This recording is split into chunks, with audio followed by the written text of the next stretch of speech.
কেউ একমত না। তাহলে বোঝা গেল এই চিঠি অবান্তর।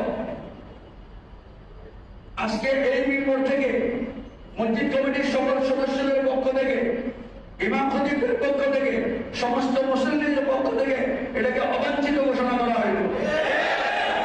ছিঁড়ে ফেলা হল। খবরদার এরকম আস্পর্ধা দেখাবেন না।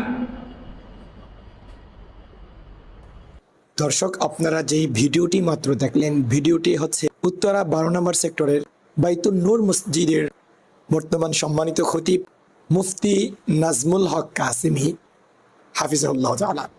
তো উনি কিছুদিন আগে জামায়াত ইসলামীর বিরুদ্ধে ওনার ওই মেম্বার থেকেই কিছু কথা বলেছেন।